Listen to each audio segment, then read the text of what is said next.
Coach Kelly, first off, thanks for joining us. Spring ball is in the books. We're only 4 months away from LSU Clemson. I can't imagine the amount of times you're going to be asked about not only how big of a game it is, but the last time you won an opener in 2019. Will this be the last time we see the LSU playing the big time teams in the openers? Well, I mean, I think, you look at it strategically. You're going to play a minimum of 8 SEC games, most likely 9, and could there be a crossover with a Big Ten opponent?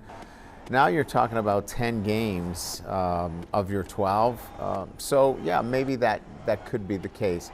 Look, at the end of the day, I think our schedule in the SEC is going to hold up to scrutiny. And what we do in the SEC matters most. Now, the opener is important, and we haven't won one, and that is the history. But the reality of it is the 2025 season doesn't end in the first week.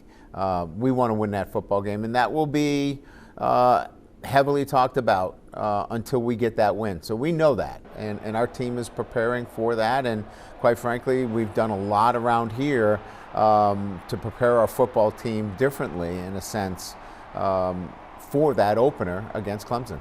Does life get so much easier, though, when you have a quarterback that you've been through so many battles with? It's amazing to see that second-year starter at LSU. When you go back to Burrow, you had Jaden. I feel like that second year as a starter is a huge building block to success. There's no question. I mean, look, again, I'll go back to whether it's the opener against Clemson or the rugged schedule you play in the SEC. I think when you have a second-year starter, you know what you're going to get. There's a consistency in performance because they know that starter knows what they're going to get and what's expected of them, whether it's at home or on the road. And to have Garrett Nussmeier coming back for his second season is certainly a competitive advantage when you look at the other quarterbacks in the SEC. The top quarterbacks that were in this league, have moved on. And certainly there's quality quarterbacks coming back, but we believe we've got the best one in Garrett Nussmeier. And to keep defenses off guard, this opener against Clemson, we're going to see some kind of Juwan Johnson somewhere in this game. And that's going to be very intriguing, not only for the opponent, but for the fans. You shut the cameras off before they could see in the spring game, but people are going to see this later on, that there's going to be a little more different offense this fall. Look, I mean, he is an electric player. He knows the game. The game comes easy to him. He is a threat when he has the ball in his hand. Look what he did as a high school player. It was prolific in terms of him leading his team to state championships. And we're going to utilize him, whether it's the quarterback position or 2 quarterbacks on the field at the same time. We're going to take advantage of what he can do, and he can make plays. I asked you the first day of spring about Harlan Berry. I covered him since freshman year in high school. Obviously a ton of hype around him, but it seems like, I know it's only 15 practices, but it seems like he's starting to build that hype up, and we're probably going to see him on the field this fall. Yeah, I mean, I would equate it a lot to, in the college ranks, to a 3-point shooter, right? If you can shoot the 3, it doesn't matter if you're 150 pounds or 5'10". If you can shoot it and you're pure and you can get your shot off, you're going to play as a true freshman. It's the same thing as a running back. He has natural vision. He has things that you can't coach, and that is a great vision, and he's got great speed. Yeah, he has to get bigger. He's got to get stronger. He's got to learn the nuances of the game. But he's a guy that can help us win right away, and you'll see him play as a true freshman. I got asked the other day, what are LSU's chances of making it to the college football playoff? And I said, it all might ride on the offensive line. Is that a fair assessment there, that if this offensive line, y'all get this right, that this could vault y'all into playing into January? What has kept us out of the playoffs the last couple of years has been effectively the lines, whether it's the running of the football in crucial situations, whether it be short yardage or goal line, or stopping the run when we needed to stop the run in crucial situations. So I wouldn't peg it just on the offensive line. I think it's up front. It's the ability to stop the run and run the football when you need it. So when we look back on this 25 season, it will be the ability to run the ball when people know you need to run it, and stop the run when people know you've got to stop the run. I think that's what it comes down to, and I think we're better in both those areas. the spring scrimmage, the fans got to see these defensive ends. Y'all went to the transfer portal very aggressively. You got to be excited, and I feel like these guys could wreak some major havoc this fall on quarterbacks. Yeah, the nice part about it is it gives us a chance to continue to develop the players we have in our program, whether it's Kalaj Cobbins, C.J. Jackson, Gabe Relaford, all of our younger players that are poised to make an impact. We brought in, obviously, some really good transfers as well. Jack Pyburn, is a transfer from Florida. Jamari Butler from Nebraska. Patrick Peterson, obviously, not Peterson, but Patrick will come in and help us from Florida State immediately. Those are impact players with some young players in our program. I don't know that anybody has that kind of depth at the edge. And the blend of both young players that are in your program and veteran players that can impact your football team. Harold Perkins, freshman year, just shot out of nowhere. Are you really? I know you have a lot of players in your program, and you want to see everybody succeed. Do you really yearn for a Hollywood ending for Harold's? For so much he's gone through, the injuries, and finally living up to all the hype that's been around him? Well, he had the great 1 year, and then obviously there was the sophomore year didn't go exactly the way he wanted, and then certainly he had the injury. But again, he was in a developmental phase, and we were playing him in a new position. I think we've got him at his natural position, which will be working outside. I think it's natural for him to be there. He's going to make an impact. Coming off of surgery, he's worked really hard. His weight is up. Look for Harold Perkins to finish this off with the right story. And he played linebacker, which is what you played at Assumption. You see any of your game in Harold Perkins? Absolutely none. the only similarities to the two of us is that when he wasn't playing, we were both really good on the sideline, because I would be on the sideline too if I was here at LSU, because I would not have played here. But what I do like about his game is he has learned the game in this time away. And I felt like that was similar in terms of what I did. I tried to be a student of the game. That's why I'm coaching today.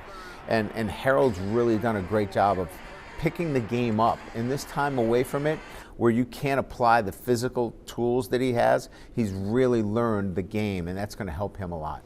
Offensive line, we're going to figure out in the fall. Yeah. I mean, in the fall.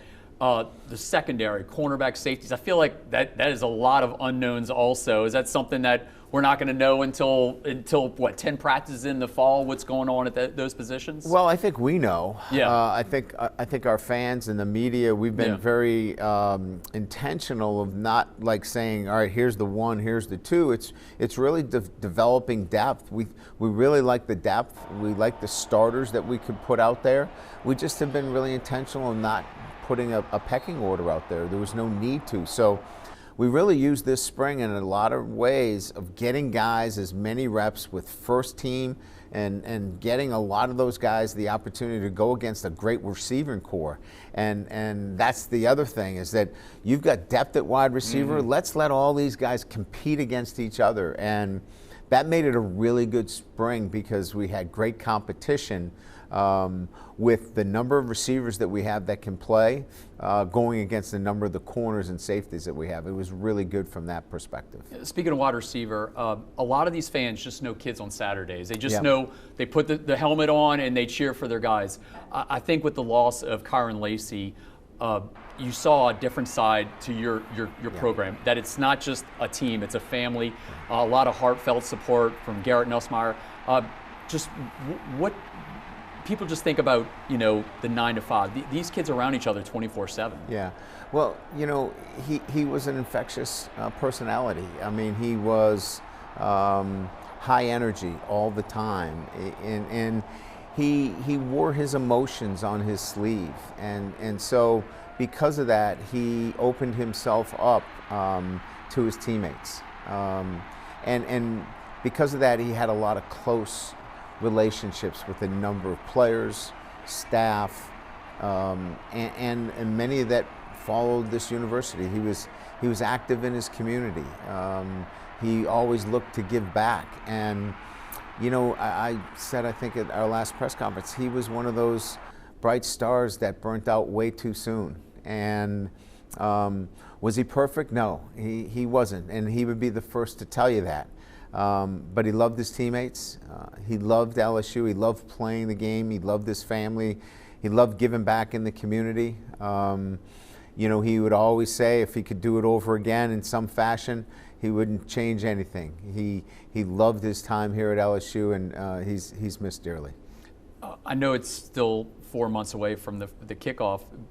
What is success to the LSU Tigers in 2025? Do you have it completely laid out what a successful year is for your team? What have you told the kids? Yeah, I think all of our players, you know, came here to win a championship, and success is based upon a championship. I think it's you know, you never want to set yourself up for, you know, how many wins, but a championship is clearly in our vision, and winning a championship is why all of our guys came here, and that process is what we'll stick to. Is every day we'll be thinking about the things that we have to do to get to a championship. Now, you know, we're not going to put the outcome in front of what we have to do every day, but there's no doubt that is the outcome, is a championship. Along the way, we'll stick to our process, but clearly a championship is what we talk about. And the kids go away for a little while for summer. What do you talk to the kids about blocking out the negativity? I mean, you worked in politics back in the day, which can be a negative business. There's not a lot of positivity. What is the message to the guys? Because people are going to bring up 8-4 last year. They don't want to hear about, the positivity of the future. They want to talk about the past there. What do you tell the guys when they're going out in the community, when they're talking to people about, when they talk about not all positive things? Well, think about it the right way. You know, you won your last game. You know, you got to 9 wins. You're 19-2 at home. I mean, there's so many things. But I think when we talk about our program, we talk about the way you finished up. You know, you lost 3 in a row, but you came back and you finished strong. And that takes, you know, a group of guys committed to making sure that they finish the right way. Now we move that into the offseason, and we brought in an influx of guys that are here to win a championship. So just think about it the right way, and that is that we're here to win a championship. Do the little things the right way. And look, on Twitter, you're not going to get anything about process. You're either going to get the best stories or the worst stories. So keep it in perspective and get back to work every single day. Finally, the portal is closing, and you finally can maybe breathe a little. What is one thing that you enjoy that's away from this facility that gives you like complete peace and just makes you get in a relaxed state? Is there something that just it gets you away from everything? Yeah, I mean, I really enjoy, you know, being with my family. My wife and I get a chance to go on trips. We get on our boat. That's the one place where you can go where no one really can get to you, which is kind of nice when you get on the water. Enjoy being with my family on the golf course, if we can get on the golf course, or on the beach. So just spending time with the family is a good enough release. And look, it can't be for very long, because I've got 105 kids. They're called players here at LSU, and you've got to be available. And so, but 48 hours is enough to kind of recharge and get ready for what the next crisis might be. Thank you so much for your time, Coach. Thank you. Coach Sumrall, spring football is in the books. I think the biggest question we've asked before spring, we're asking after spring, what is the quarterback situation? Are you going to go in the portal to look for another guy? Yeah, Caden and Donovan took the lion's share of the reps as we went through the last half of spring. Both did some good things. We're not settled as who the starting quarterback is. We are definitely in the market for which quarterback out there could fit. We're not looking for just a depth piece. We're looking for a guy to add to the top end of the room and be in the competition for the starting job. It's not settled. A year ago this time we weren't settled. Long way from really knowing where that's going to land. Like what the guys are doing that are here, but we do feel like we need to probably go add to make our roster where it needs to be to have a chance to go be successful. And you were honest with the quarterbacks on the roster. They know that this isn't a surprise to them. You know y'all are actively looking, and so there's no guarantee that the guys that we saw in spring game might not be here come football in July. Yeah, we want both the guys here. We like both the guys that were here that went through the spring and took most of the reps. we have our exit meetings coming up, and as we sit down with them, we're going to be very honest and straightforward. Last thing we ever want to do is mislead guys on where they are. Nobody is ruled out from being the starter. Nobody has won the job either. Yeah. It's still a very, very much an open competition. Hope both guys will stay. I think both guys will stay. But everybody has to make their own decisions, and my preference would be for that room to stay intact and just add one to figure out what gives us the best chance to be successful as a team. Are you a proponent of just the one portal in December, though it seems like this is actually going to be good for you because you need a quarterback? Which one do you prefer, 2 portals or just the one in December? Yeah, I can sit here and live with either one of them. Mm-hmm. You know, as long as I know the ground rules, I'm fine. Mm. The challenge of the second one is you may think you have a guy on your roster that gets poached, and that's the challenge of it. You know that first one in December, player movement's even higher, and there's a bigger market of guys going in. This one's a harder one to replace good players. So if you lose a good player, it really is more challenging to go replace that player in this timeline, especially when you've invested a lot of reps in a guy in the spring. That can be challenging. You know, there's a lot of people that are not in favor of the second portal window. While I may not love it at times, you know, it's the rule we have, and so I'm going to play the hand we're dealt. And so we have to use it to our benefit. And sometimes that means maybe guys recognizing that they're not going to play as much as they hoped, having an opportunity to leave as well, not just guys getting poached. So there's challenges with the second window. There's also good things that come from it too, like if you need to add a guy, you get a chance to maybe correct or reassess where you need to go with your roster.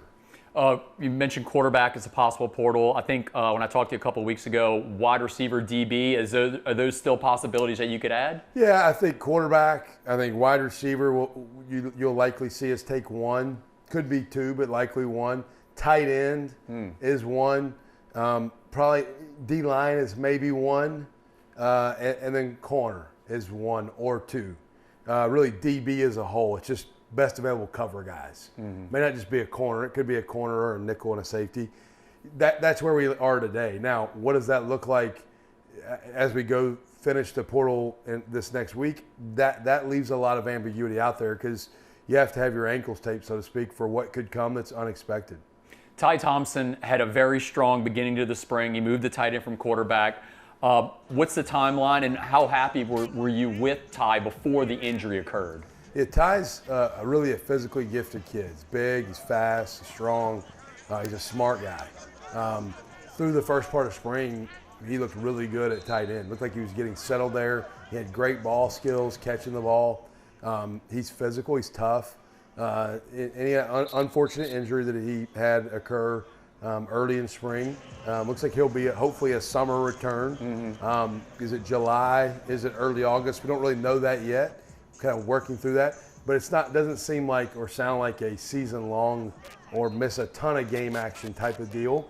Have a lot of faith in how Ty will attack his rehab process. He is a very driven, very motivated.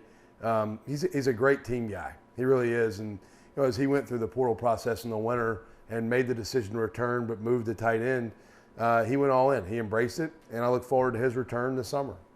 Is the Tulane defense right now ahead of the offense? Is that what you think in the fall you're going to be successful more on that side of the ball? I mean, obviously, a spring game, you don't want to read too much in it, but they did have a pretty good performance in the spring game. Yeah, the defense, I think, where you probably feel better is when you plug and play maybe more guys moving around.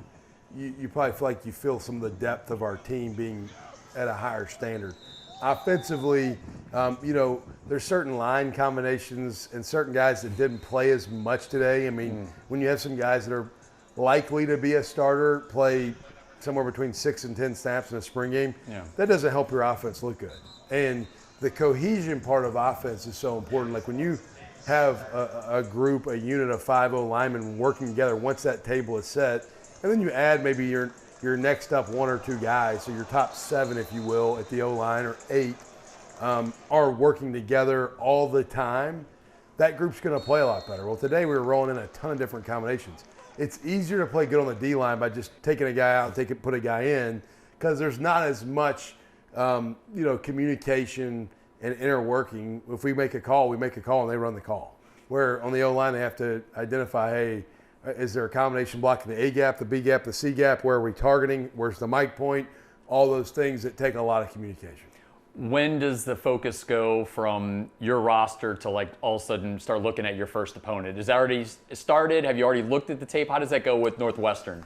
Yeah, so we've looked some at what the non-conference slate looks like, and we'll peek at some of that stuff as we get into the summer more.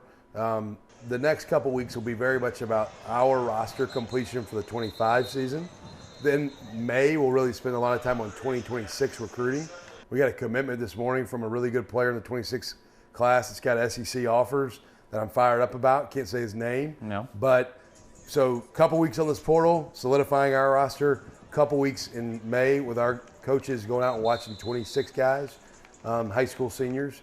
And then you get in here in June and you start to really put our team fully together and try to become cohesive and connected and bonded together well.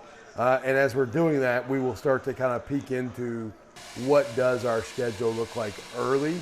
We don't look past the first couple of games because so many things will look different and change with personnel that they have. But the first couple of games for sure, you got to look at a lot of what they did last year to have any idea of what they could be doing. The transfer portal was alive and well when you started as a head coach at Troy. Do you find that's some kind of advantage because you already knew what you were getting into? Because a lot of these older coaches are getting really sick and tired of this. They're going to the NFL. They're getting out of this game because of NIL and transfer portal. Do you feel like you were born into this, so you kind of just adapted very quickly to this new college football? By default, the timing of when I became a head coach and all of these things existing, I know no other way, right? And so that doesn't mean I love all of it. There's some parts that will drive you crazy. You have to understand that you can't control everything. And there's certain things, I'm a little bit OCD, and my wife would tell you that, but you have to understand that you're not in control of all things. And so every player that I want to stay doesn't necessarily stay, and that's okay. We just have to figure out how to put our team together the best we can. Are there parts of this that will drive you crazy if you let it? Hell yeah. There will be things that drive you crazy. But I try to have a positive attitude. Nobody's going to feel sorry for you. Nobody's like, you can sit here and whine and complain and feel sorry for yourself. Nobody's going to feel sorry for you. Do the work. Put the team together the best you can. Try to become the best you can be with the team you have. That's the deal. And there's some real challenges. There are. We don't have the biggest checkbook. I can promise you that. We don't have the biggest checkbook in our league right now. All right? We have some things that are great about Tulane that are also some challenges in regards to whether it be, we're not just letting anybody in school here. You have to have some ability to do things at a high level academically. So there are some unique things that make this landscape challenging.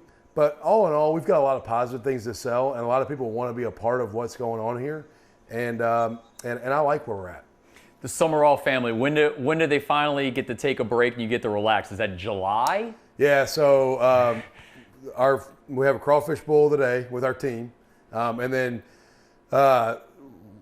through May we'll be working, through June we'll be working, and then around the first part of July we'll take about 10 days and we'll disappear and go on a trip and make sure everybody knows each other's names and reintroduce myself to my wife and all my kids and make sure they know that I'm around. But we always, early July, college football coaches kind of sneak off for a week or so, 2 weeks, and get away.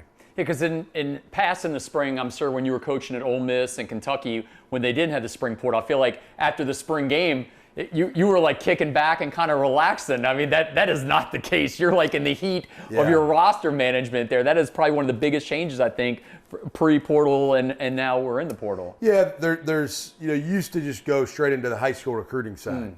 Now it's almost like as the NFL draft approaches and we're in the portal, we're in another wave of player retention, player acquisition.